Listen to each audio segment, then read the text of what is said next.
What's up everyone, the Final Four has arrived on Big Brother 24 and Taylor has made it to the Final 3 after winning Head of Household. But who did she nominate and who is going to be the target this week? We've got so much to talk about, so welcome to your live feed update. Alright gang, now right before we get started, please hit the subscribe button. We hit 19,000 last night, which is just crazy. Thank you so much everybody for 19,000 subs. I'm hoping, I know it's ambitious, but I'm hoping we can get to 20,000 by the end of the season. So please hit the subscribe button and also hit the like button and the bell icon to get notified every single time a brand new upload goes live.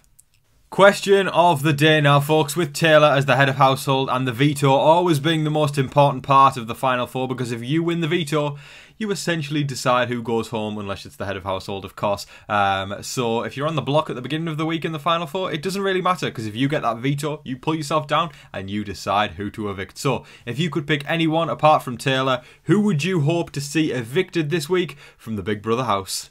Okay, so a massive congratulations to Taylor. She has done something that I think a lot of us thought was impossible. She has made it to finale night of Big Brother 24. I just want to take a moment to and I'm going to clap by myself and it's going to seem really awkward, but I'd like to think that there's hundreds, potentially thousands of you guys clapping alongside me now, because wow.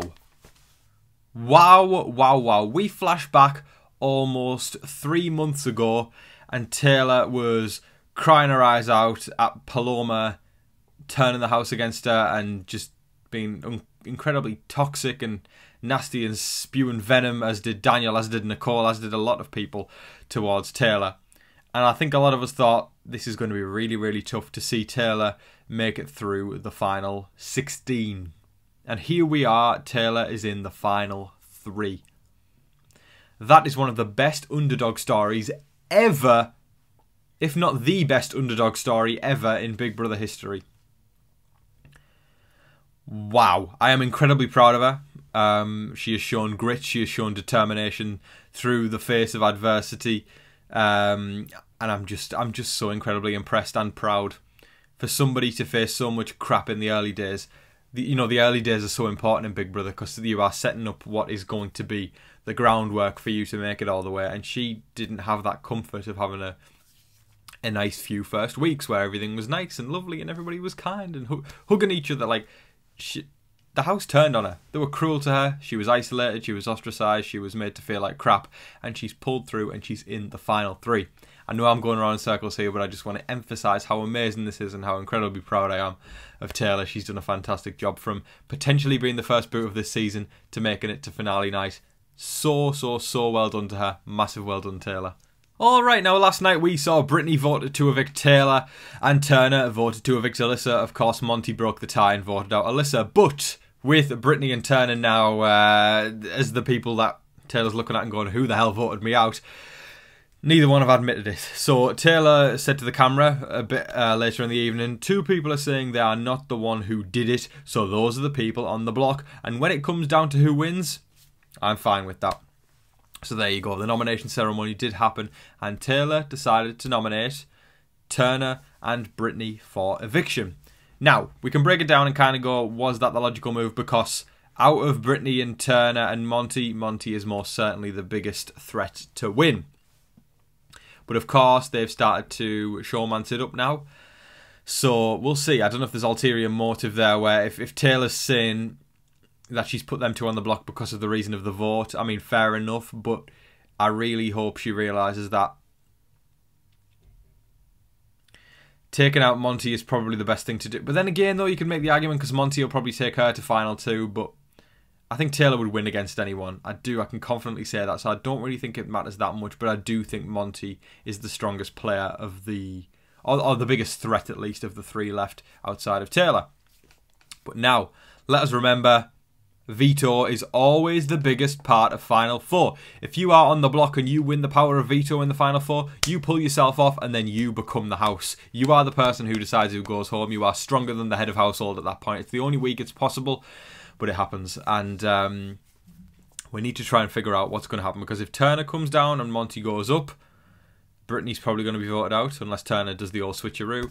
And if Brittany wins the POV, comes down, I would imagine she'll evict Monte. I don't know. My read could be totally off there, because with Brittany, it's always back forth. I'm going to target this person, I'm going to target this person. But equally, just this season as a whole, it's the season I've been calling the expect the unexpected season, because we really don't know what's going to happen, right? And this is Big Brother. I like it like this. I don't know, I just get a kick from the fact that it's not totally predictable like a lot of previous seasons have been in the most recent years. We are literally going into each cycle and going, breathe, what's going to happen? Just get me through this week, Lord. Okay, now there was a moment in the evening with, of course, Taylor and Monte continuing to solidify that showmance, and I've picked up this transcript from Twitter from the wonderful BB_updates, who do a marvellous job every single summer of keeping people informed when they can't watch the feeds or whatever. And Monte says to Taylor, I will let you talk to Turner. I guess we will see how long we are up here for, but we will hang out. Taylor says, open door for you, locked door for... Then Monte says, everybody else. Taylor says, after you walk through the door. Monte says, that sounds good this time. Taylor, okay. There's merits and there's downsides, isn't there, to this show, man? I think a lot of us are hoping it's not going to trash Taylor's game, because Janelle herself, the queen of Big Brother, she even showed concern. She tweeted underneath that, why couldn't this happen after the finale, after she won? I'm worried. Because it's true, a showmans can get in the way. Typically, in Big Brother history, when there's... when there's a man and a woman in the final two of Big Brother, typically the man is awarded the win. I don't know if there's any correlation to that in regards to just society or anything like that. I'm not going to deep dive on that right now. But it's kind of wrong when you think about it. I think often in Big Brother, a woman isn't awarded for being cutthroat and nasty and, you know, whatever. And Taylor hasn't even been that.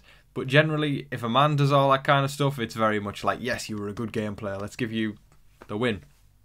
So I can understand Janelle's concern there, because if Taylor sat next to Monte in the final two, I think we've got a lot of bitter jurors, potentially Indy, Jasmine, Alyssa, the other women who might be a little bit bitter that Taylor made it to the final two, and they'll vote Monte to win when Taylor has actually played a better game than Monte, in my opinion anyway.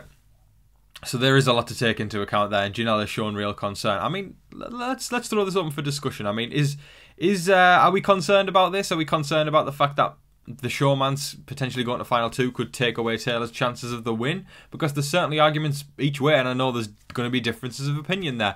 But please remember to be respectful to one another with the opinions. Just because you have a different opinion to someone else doesn't mean that you are right. That's the beauty of Big Brother, and I love it when people come in here, and even if y'all disagree with me or disagree with somebody else, you go, do you know what? It's not aggressive in the way they say it. You know, respectfully, this is my opinion. That's what we like to see. Fans of the show being respectful to one another and discussing an open topic.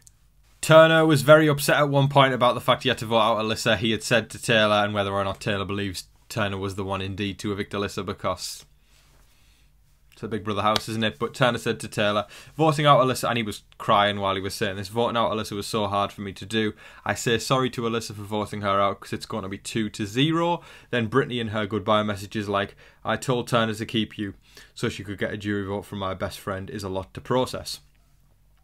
It's true, you know, listen, right, when it's easy for us to critique from the outside, I think, but at the end of the day, I didn't like Alyssa at all, but that was Turner's best friend in the house, and that was the bond he created. I think all of us would be pretty bummed out if we had a best friend in the house, and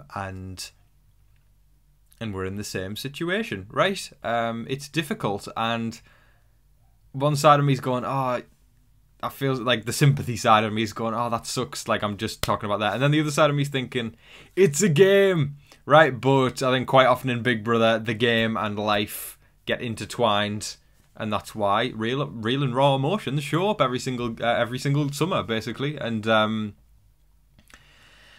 think feel it for a moment, but then you need to get your head back in the game. If you continue to just cry and cry and cry and cry and cry, it then becomes annoying, right? And I know that sounds really nasty, but at the end of the day, we have got to find that line. And you're in the final days of a game, so just on a game level, as somebody who's commentating on the game, Turner needs to, indulge himself for a moment, but then get yourself together quickly and get your head back in the game. Win the veto on a game level and save yourself rather than feeling sorry for yourself. Y'all are in for a treat today. Literally, as I'm recording this, they have just revealed who won the Power of Veto. They did it early today. And ladies and gentlemen, the winner of the Power of Veto is Monte. So Monte will, of course, unless he's dumb, he'll be keeping nominations the same with Brittany and Turner on the block at the end of the week. And I would imagine that Brittany will be evicted. I don't see him evicting Turner because, as of right now, going into the final three, Turner's going to take Monte to the end and Taylor's going to take Monte to the end, I think. So there you go, folks. I think it's almost 90% sure that our fourth placer of this year is Brittany. Wow. I think it's the first time I've ever done a live feed update where the veto's been revealed as I've been recording on nomination day. Wow. There's a lot to take in. There's a lot to take in today, but there you go. I mean, that's one to discuss now, folks. How do you feel? Do you hope that Monte votes to evict Turner this week, or Brittany? Do you think he'll stick to Brittany, or do you think he'll go into the Turner direction? There's certainly a lot to talk about, but I think it's almost certain to say that Brittany will be the fourth placer of Big Brother 24. That is all of your live feed updates for today, folks. I thoroughly hope you all enjoyed watching. Please let me know all of your thoughts in the comment section below, because boy oh boy, there's a lot to talk about with veto and nominations in the same day. Happy Friday, y'all. I hope everybody has a fantastic weekend, and we got the cookout coming back next week. I'm looking forward to that specifically for me, to see Tiffany. I love Tiffany. I think she's brilliant, and she is the modern day strategic mastermind. She is, she's fantastic. I can't wait to see Tiff again. That's what I'm most excited for. And it'll be a bit of fun. It's something different, right? To see, I always like seeing old people, old players come back and talking on the stage with Julie. It's always a little bit of fun, rather than sometimes seeing a bit of a dumbass segment with ridiculous sound effects and like we're watching the Mickey Mouse Clubhouse. So I'm very much looking forward to seeing the cookout. But folks, thank you so much for watching as always. I appreciate you all. For 19,000 subscribers. That's, I look back to when we started on less than 100 and now we're at 19,000. That's crazy, and I would love to get to 20,000 by the end of the season. So please tell your auntie, your uncle, your dog, your brother, your sister, your mum, your dad. Just tell everybody, please. It would mean the world to me. Thank you so much, guys. But I hope that you're all staying safe, staying positive, and staying healthy out there. And remember to be kind to one another. But in the meantime, please don't forget to like, share, comment, subscribe, do all of that wonderful stuff. But until your next live feed update, I've been your host, Tom Vasey. Good night.